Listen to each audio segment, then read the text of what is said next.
இவ்வளவு பரபரப்புக்கு மத்தியில் மு.க. ஸ்டாலின் அவர்கள் வந்து வீடியோ வெளியிட்டிருக்காரு சார். கடைசியாக எப்போ வீடியோ வெளியிட்டாரு சார்? ஆஸ்பத்திரிக்கு போனது சார். விஜய் அவர்களுடைய ஏதோ ஃபங்க்ஷன் அன்னைக்கு தான் அவரும் வெளியிட்டாரு. அதுக்கு முன்னாடி எனக்கு நினைவில் வரக்கூடிய வீடியோ வென்றால் அண்ணன் திரு செந்தில் பாலாஜி அவர்கள் கைதான சமயத்தில் பாப்புலர் வீடியோன்னு கரெக்டாக popular video. Okay, popular video தொட்டுப்பார் சீண்டிப்பார் என்பது தான் அவர் கடைசியாக ரிலீஸ் செய்த சிறப்பான சூப்பர் ஹிட் திரைப்படம். அதற்கு பிறகு நேற்று தான் அந்த படம் ரிலீஸ் ஆகியிருக்கிறது. ஸோ இந்த வீடியோ எப்படி பெர்ஃபார்ம் பண்ணுது அப்படின்றத நாம் பொறுத்திருந்து தான் பார்க்க வேண்டும். அந்த வீடியோவை திமுக அமைச்சர் பெருமக்கள் அத்தனை பேரும் கரூர் ட்ராஜடி என்ற ஹேஷ்டேகோடு ட்வீட் செய்ய வேண்டும். நான் நேற்று நிகழ்ச்சியில் தான் சொன்னேன்னு நினைக்கிறேன். ஒரு நரேட்டிவை உருவாக்குறீங்கன்னா அந்த நரேட்டிவ் உங்கள் கண்ட்ரோலில் இருக்கணும். நம்ம கண்ட்ரோலை மீறி போகிற நரேட்டிவை நீங்கள் ஆரம்பித்து வச்சிங்கன்னா அது உங்களையே பதம் பார்த்துடும். இவங்களை பதம் பார்க்க தொடங்கிருச்சுன்ட்டு நான் நேற்றே சொன்னேன்.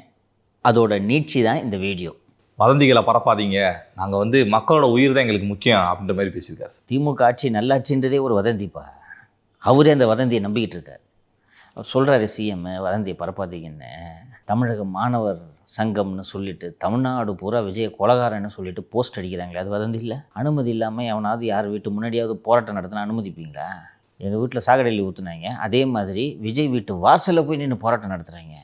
சிஎம் வீட்டு வாசல் நின்று இந்த மாதிரி போராட்டம் நடத்த அனுமதிப்பீங்களா? விஜயும் ஒய் கேட்டகரியில் ப்ரொடெக்ஷனில் இருக்கிற ஆளு தானே. அவங்க வீட்டு வாசலில் போய் நின்று 10 பேரை கத்த விட்டு வேடிக்கை பார்க்குறீங்க. போராட்டம் பண்ணாலே போலீஸ் கிட்ட பர்மிஷன் கேட்கணும். ராஜரத்னம் ஸ்டேடியம் அதுக்கு முன்னாடியே அனுமதி வாங்கிட்டு பண்ணணும். போய் ஒரு 10 பேர் ஒரு ஒய் கேட்டகரி செக்யூரிட்டியில் இருக்கக்கூடிய ஒருவர் வீட்டுக்கு முன்னாடி போய் நின்று கோஷம் போடுறானுங்க 10 பேர். அதை வந்த போலீஸு அவனுங்களை விரட்டி ஜீப்பில் தானே ஏற்றணுமா இல்லையா? பேரிகேடு போட்டு நல்லா வாட்டமாக நின்று கற்றுங்கப்பான்னு தடுப்புகளை ஏற்படுத்துகிறார்கள். பார்த்தீங்களா? தடுப்பு ஏற்படுத்தி இதுக்குள்ளே நின்று கற்றுங்கப்பா. இது எந்த மாதிரியான போக்கு சார்? தெரியுதா? அப்போ நீங்கள் இந்த மாதிரி இழிவான செயல்களை சட்டவிரோத நடவடிக்கைகளை ஊக்குவித்து கொண்டு வதந்திகளை பரப்பினால் நம்பாதீர்கள்னு நீங்கள் பேசுகிறீங்களே, என்னையா முதல்வர் நீங்கள்? எப்படிப்பட்ட ஆட்சி நடத்துகிறோம் என்பது இவருக்கே தெரியவில்லை. இந்த கரூர் சம்பவமாகட்டும், துப்புரவு தொழிலாளிகள் போராட்டமாகட்டும், இவர்களுக்கு எதிரான குற்றச்சாட்டுகளின் பட்டியல் ஏறிக்கொண்டே இருக்கிறது. இவை எல்லாவற்றுக்கும் சேர்த்து 2026 மக்கள் விடை கொடுக்க போகிறார்கள் என்பதை முதல்வர் தான் உணர மறுக்கிறார். கூட இருக்க அவனாவது வந்து சொன்னான்னா இந்த மாதிரி ஒரு வீடியோ போடுங்க சார், இது சரியாயிடும் அப்படின்னு சொன்னானே, நீங்களும் வீடியோ போடுவீங்களா? நான் நேற்று வீடியோலேயே சொன்னேன், இதுக்கு காரணமான 40 உயிர்கள் பலியாயிருக்கு.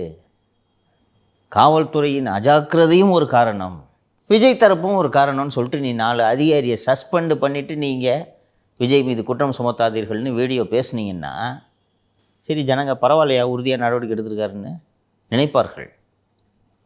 பிள்ளையையும் கிள்ளி விட்டு தொட்டிலையும் ஆட்டுவது போல் உங்கள் அதிகாரிகளை நீங்கள் பாதுகாக்கிறீங்க. அந்த எந்த அதிகாரி பொறுப்பற்ற முறையில் நடந்து கொண்டார்களோ அந்த அதிகாரிகளையே பத்திரிகையாளர்களை சந்தித்து பேட்டி அளிக்க வைக்கிறீர்கள்.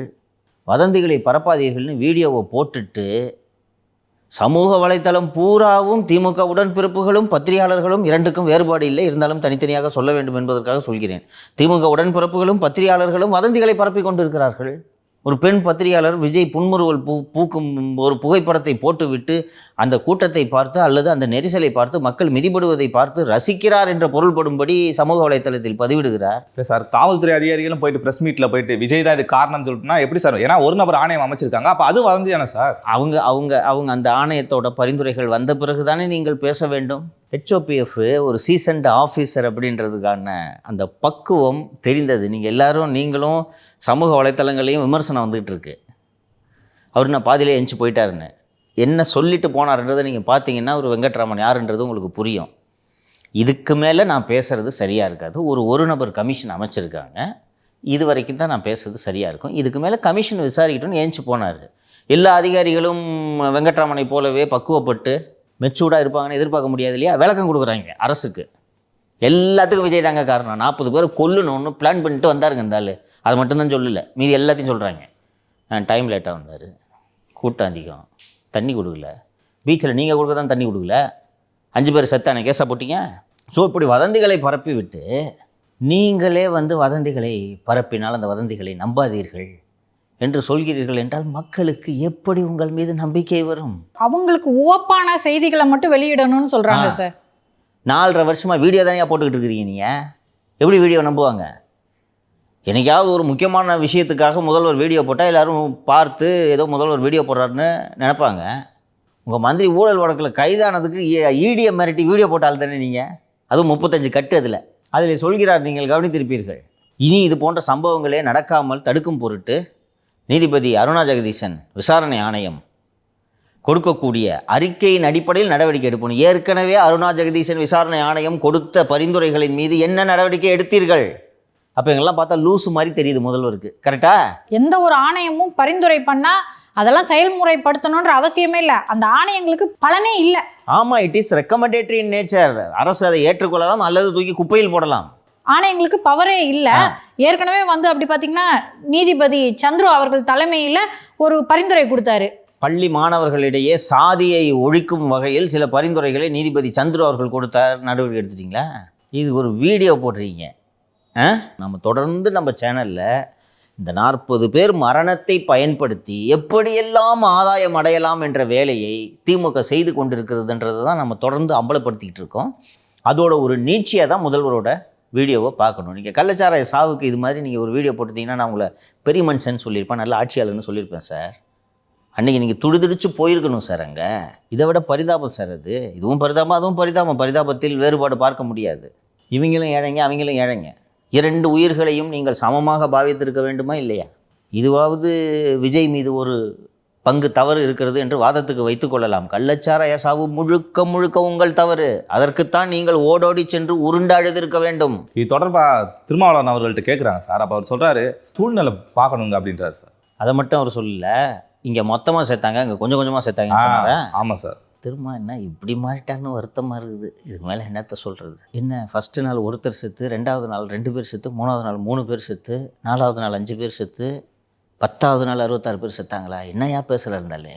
இப்படிப்பட்ட நிலையத்துவான்களை எல்லாம் பக்கத்தில் வைத்து கொண்டு தான் இவர் நாம் உறுதியாக 26இல் வெற்றி பெறலாம், இந்த பழி 41 உயிர்கள் பலியானதற்கு மொத்த காரணமும் திரு விஜய் அவர்கள் என்று பழி போட்டு விடலாம் என்ற எண்ணத்தில் அவரை சுற்றியுள்ள அத்தனை பேரும் அதை நோக்கி வேலை செய்கிறார்கள். இவர் எந்த கட்சி தலைவரும் யாரும் சாகணும்னு நினைக்க மாட்டாங்க. அதனால் நம்ம அப்படிலாம் சொல்லக்கூடாது. பிரிமன்ஷன் அவர். ஸோ இவ்வளோ பேர் இருக்கிறாங்க, மீடியா நம்ம கண்ட்ரோலில் இருக்குது, இதை எளிதாக மூடி மறைத்து விடலாம் என்று நினைத்து விட்டு தான் இந்த வீடியோ போடுறது, திரும்ப பேச வைக்கிறது, ஊராக விஜய் கொலகாரன்னு சொல்லிட்டு போஸ்ட் ஓட்ட வைக்கிறது, ஒரு குரூப்பை அனுப்பிச்சு விஜய் வீட்டு வாசலில் ஆர்ப்பாட்டம் நடத்த வைக்கிறது, மெயின்ஸ்ட்ரீம் மீடியாவை எழுத வைக்கிறது, விஜய் ஓடி ஒழிந்து விட்டார், விஜய் கோழைன்னு நரேட்டிவை செட் பண்ணுறது, இதெல்லாம் பண்ணிடலான்னு இவங்க நினைக்கிறாங்க. ஆனால் அத்தனை எளிதல்ல. சம்பவம் நடந்த அன்று மறுநாள் மதியம் வரை இருந்த நிலைமை வேறு.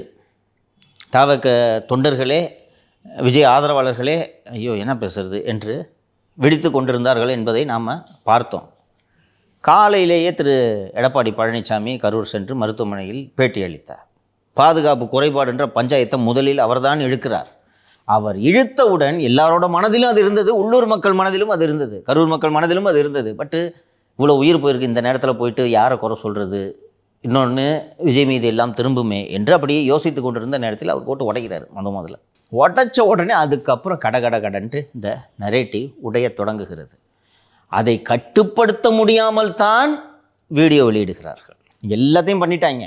நைட்டே முதல்வர் நேரடியாக விடியகாத்தால் 4:30 மணிக்கு 4 மணிக்கோ போய் கரூரை சேர்ந்து அந்த உடல்களை எல்லாம் பார்வையிடுகிறார். அதை விடவா வீடியோ வேணா சார்? ஃபஸ்ட்டு இபிஎஸ் அவர் அதை உடைக்கிறாரு. இது மாதிரி பாதுகாப்பு குறைபாடுனால தான் இந்த சம்பவம் நடந்திருக்கு அப்படின்னு சொல்லிட்டு. ஒருவேளை அவர் அப்படி அந்த ப்ரெஸ் மீட்டில் சொல்லாமல் வேற ஏதாச்சும் பேசியிருந்தாருன்னா இந்த இது எப்படி சார் திரும்பி இருக்கும்? இபிஎஸும் ஒரு குறுகிய மனதுடைய ஒரு அரசியல்வாதி அல்லது வியூகம் இல்லாத அரசியல்வாதி, பக்குவம் இல்லாத அரசியல்வாதின்னு வச்சுக்கோங்க. ஓகே, பக்குவம் இல்லாத அரசியல்வாதி எப்படி சிந்திப்பார்னு சொல்கிறேன். நேற்று என் கூட்டணியை பொருந்தா கூட்டணின்னு தானே சொன்னேன். விஜய் மீது தான் முழுக்க தவறு, பாதுகாப்பு கொடுக்கல, இருந்தாலும் விஜய் இப்படி பண்ணலாமாங்க? அவங்க ஃபேன்ஸை பற்றி தெரியாதா? ஊருக்கு எல்லா ஊர்லேயும் பார்த்தீங்கல்ல, இப்படி தான் பண்ணுறாங்க. இப்படி இருந்தால் எப்படிங்க போலீஸ் பர்மிஷன் கொடுக்க முடியும்னு சொல்லிட்டு போயிருந்தாருன்னா என்ன பண்ணுவீங்க? இப்போ என்ன இருக்கும்? திமுக இறங்கி கதகளி ஆடி இருக்கும். ஆனால் அப்படி விஜய் மீது தான் முழு தவறு என்று இபிஎஸ் பேசுவதற்கு போதுமான காரணங்கள் இருந்தனவா இல்லையா? உங்களுக்கு நினைவு இருக்குன்னு நினைக்கிறேன். விஜயோட ஸ்ட்ராட்டஜி தப்பு. அதிமுக கூட்டணி இல்லை என்பதையும் அவர் ஜனவரியில் அறிவிக்க வேண்டும். அதுவரை அதிமுகவோடு ஒருவேளை கூட்டணியோ என்று எல்லோரையும் எண்ண வைத்து கொண்டே இருக்க வேண்டும். அதுதான் சிறந்த உத்தி. இப்போது அதிமுகவை எதிரியாக்க வேண்டிய தேவை என்ன?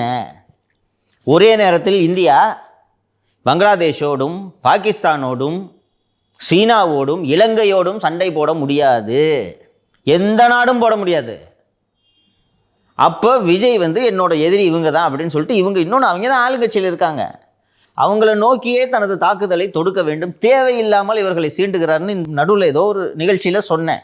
இன்னைக்கு ஒருவேளை கரூர் கூட்டத்தில் அதிமுக பிஜேபி பொருந்தா கூட்டணின்னு பேசலன்னு வச்சுக்கோங்க ஒரு வாதத்துக்கு, இன்னும் 2 அடி பகுலில் குத்திருப்பார் எடப்பாடி.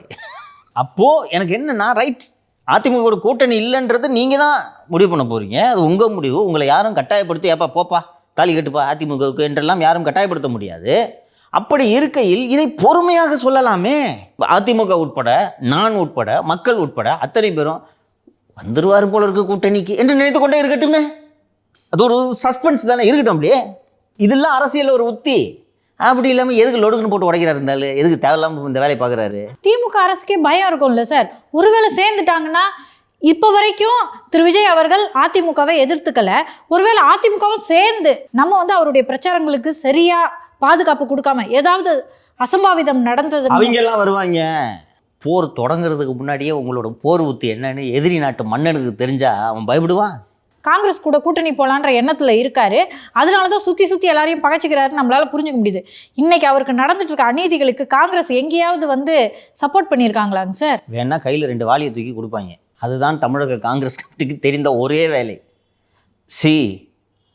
பழம் பழுத்து மடியில் விழும் வரை அது பழம் அல்ல, எட்டாக்கனி தான். நீங்கள் இப்படி யோசிக்கிறீங்க, 1.5 வருஷம் ஆன கட்சி இப்படி யோசிக்கிறீங்க. 142 வருஷம் ஆன கட்சி எவ்வளோ யோசிக்கான். இன்னாயா பிரயோஜனம் கூட வர்றதுனால சொல்லியா? 25 சீட்டு வாங்கி 25 சீட்டுக்கு செலவுக்கு துட்டா வாங்கி 20 சீட்டில் ஜெயிக்கிறது சாமர்த்தியமா? உங்ககிட்ட 60 சீட்டு வாங்கி 6ல் ஜெயிக்கிறது சாமர்த்தியமா?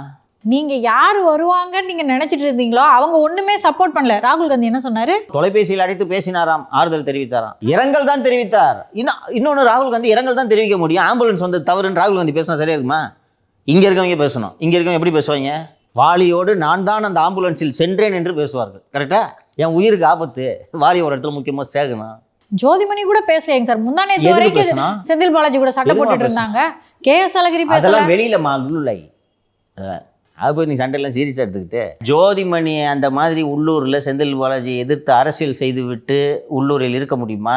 ஜோதிமணி அரசியலை விட்டே விலக வைப்பார் செந்தில் பாலாஜி. அதான் திரு விஜய் அவர்கள் அதெல்லாம் சீரியஸாக எடுத்துக்கிட்டாரு, அதனால தான் இந்த மாதிரி பேசினாரு. அதனால தான் அவருக்கு அரசியல் தெரியலன்னு சொல்கிறேன். இன்னைக்கு சார் யாரை நீங்கள் எதிர்த்து பேசுனீங்களோ அவங்க தான் உங்கள் சப்போர்ட்டுக்கு நிற்கிறாங்க. இதுதான் அரசியல். எடப்பாடி பழனிசாமி அருமை தம்பி விஜய்க்கு ஆதரவாக பேசியது உள்ளபடி அந்த அடிப்படையில் ஒரு நல்ல மனுஷன் நான் பார்க்குறேன். ஓகே, அவர் சொன்ன விஷயத்தை யாரும் சொல்லலை. ஒருத்தர் ஒரு மனநிலையில் இருப்பாங்க அப்படின்னு சொல்லும்போது அவர் கில்ட்டியாக இருக்கிறாருன்றதான் அவர் சொல்கிறாரு. ரைட்டா?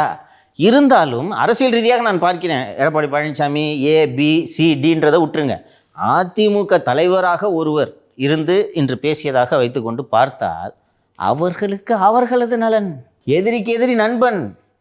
இன்னைக்கு நீ பரிதாபமாக இருக்க, நான் இன்றைக்கி கை கொடுத்து உதவுறேன். எதுக்கு உதவுறேன்? நாளைக்கு நீ என் கூட வரணுன்றதுக்காக உதவுறேன். அப்படித்தான் இது அரசியல் கணக்கு. ஓகே, இதில் அதாவது இந்த அரசியலில் லாயல்ட்டி, பாவம், புண்ணியம், நல்லது, கெட்டது எதுவுமே இல்லை. வெற்றிக்காக எதை வேண்டுமானாலும் செய்யலாம். இது எல்லாம் நிறைஞ்சது தான் அரசியல். எஸ்.